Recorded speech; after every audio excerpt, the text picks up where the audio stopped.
اعوذ باللہ من الشیطان الرجیم بسم اللہ الرحمن الرحیم نحمدہ و نصلی علی رسول الکریم اما بعد فاعوذ باللہ من الشیطان الرجیم بسم اللہ الرحمن الرحیم کہ میں انشاءاللہ تعالیٰ آپ کے سامنے آج گفتگو جو اس موضوع کے اوپر کروں گا وہ میرا موضوع یہ ہے کہ بہت سارے لوگ بڑے پریشان حالت میں میرے پاس آ رہے ہیں اور وہ صرف اس مقصد کے لیے آتے ہیں کہ آج کل بچیوں کے بڑے معاملات اور بڑے مسائل ہیں، رشتوں کے حوالے سے بڑی پریشانی ہوتی ہے اور رشتے ہو بھی جائیں اور وہ کامیاب نہیں ہوتے۔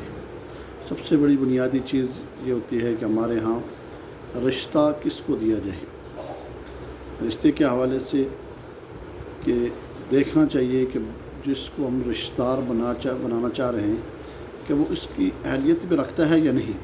اہلیت کس طرح؟ مثلاً ہمیں پیسے والا بننا چاہیے، اہلیت یہ ہو، ہماری سوچ یہ ہوتی ہے، سمجھ یہ ہوتی ہے نا کہ ایسا نہیں ہونا چاہیے، دیندار ہونا چاہیے۔ ہمارے اندر یہ چیز پہلی ہونی چاہیے کہ جس کو ہم رشتہ دے رہے ہیں وہ کیا ہونا چاہیے؟ دیندار ہونا چاہیے۔ اور دیندار کے ساتھ ساتھ ہاں اللہ کے ہاں اس کا کتنا تعلق ہے، تو اللہ کے ساتھ جس کا تعلق ہوگا تو مجھے امید ہے کہ وہ آپ کے ساتھ ناانصافی نہیں کرے گا۔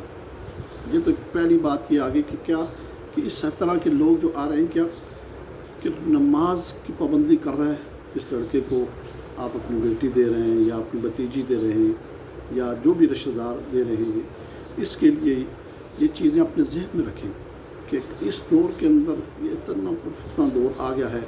اس دور میں ہمیں یہ بات سوچنی چاہیے، ہمیں دیکھنی چاہیے کہ لڑکا کیا کرتا ہے۔ سب سے پہلی بات کہ اس کا کریکٹر کیا ہے، کیا ایک بندہ گھر میں بیٹھا ہوا ہے، 5 وقت کا نمازی ہے، ذکر اذکار ہے، قرآن کی تلاوت ہے، اور اسے سارے جتنے بھی معاملات ہیں اسے پتہ ہے کہ ہم نے کیا کرنا ہے، یہ ساری چیزیں اسے شریعت کم از کم اتنا اس کو پتہ ہونا چاہیے کہ دنیا گزارنے کے لیے کتنی شریعت کا کتنا پابند ہو، پہلی بات۔ اور دوسری بات یہ ہمیں ذہن میں بٹھائیں کہ اللہ رب العالمین نے ہمیں عقل دی ہے اور اس کے لیے اس کو استعمال کیا جائے۔ وہ کیسے ہے؟ دیندار ہو، اور دیندار کے لیے کیا ہونا چاہیے کہ سب سے پہلے آپ 2 رکعت نماز نفل استخارے کی جب دعا پڑھیں گے تو انشاءاللہ تعالیٰ آپ کو اس میں فائدہ ہوگا، اور وہ فائدہ آپ کو نظر آئے گا، اور وہ فائدہ جس وقت نظر آنا شروع ہو جائے گا تو انشاءاللہ العزیز آپ کو بھی سمجھ آ جائے گی کہ ہم صحیح جا رہے ہیں یا غلط جا رہے ہیں۔ سب سے پہلی بات، اور اس میں بنیادی چیز سب سے بڑی بات یہ ہے کہ استخارہ جب کریں گے، استخارہ کرنے کے بعد جس وقت آپ اللہ سے مشورہ کریں گے، استخارہ کی ترتیب کیا ہے کہ استخارہ 2 رکعت نماز نفل اور استخارے کی دعا ہے، نماز عشاء کی نماز کے بعد کیا جائے، اور فجر سے پہلے بھی کرنا چاہیے اور ہو سکتا ہے اور وہ بھی کر لے تو بہتر ہے۔ اگر عشاء کی نماز کے بعد ہو تو وہ سب سے افضل ہے۔ اس کے بعد سو جائے، خواب کے اندر آئے اور جو دیکھ لیں خواب کی تعبیر جو اس بندے سے شیئر کریں جو اس بارے میں جانتا ہو، عام لوگوں کے ساتھ نہ اس سے مشورہ کریں، دوسری بات۔ اور اس کے بعد پھر آپ نے کیا کرنا ہے، یا لطیف ہو، جس بچی کا یا بچے کا رشتہ نہیں ہو رہا، بچیوں کے حوالے سے جو میں بات کی ہے کہ جہاں رشتہ آپ نے دینا ہو، کم از کم جو لڑکا جس کو دے رہے ہیں وہ دیندار ہونا چاہیے، وہ دیانتدار اور دیندار ہونا چاہیے۔ پیسہ نہ دیکھا جائے، ضرورت اگر پوری ہو رہی ہے الحمدللہ۔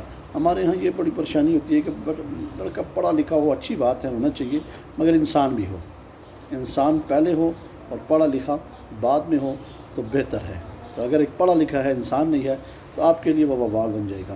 وہ بچی گھر میں ہے پھر بھی پریشانی، اگر اس کی شادی ہوگی پھر بھی پریشانی ہے۔ اس کے لیے میں آپ کو جو وظیفہ بتا رہا ہوں، یا لطیف ہو، یہ تقریباً آپ نے کتنا پڑھنا ہے؟ 2100 مرتبہ عشاء کی نماز کے بعد۔ جس کا رشتہ نہ ہوتا وہ بیٹی ہے یا بیٹا ہے اس کے لیے پڑھا جائے، وہ خود پڑھے، اولا ہر 11 مرتبہ درود شریف کے ساتھ۔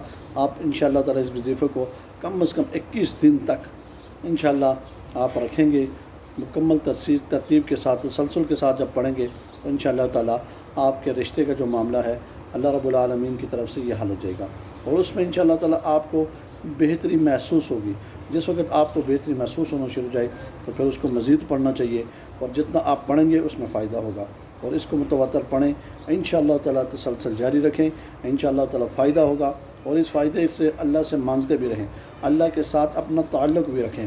جو بندہ یا بندی اللہ کے ساتھ تعلق رکھتا ہے تو وہ کبھی بھی اللہ کی رحمت سے نا امید بھی نہیں ہونا چاہیے، اور بس اللہ کا بھروسہ اور یقین، عین الیقین حق الیقین، ہمارا یقین ہے کہ ہمیں دے گا، اللہ ہی دے گا۔ یہ انشاءاللہ تعالیٰ میں یہ آپ کے چھوٹے سے جو وظیفہ آپ کو بتایا ہے اس کو ترتیب کے ساتھ کریں، انشاءاللہ بہت فائدہ ہوگا۔ السلام علیکم ورحمۃ اللہ۔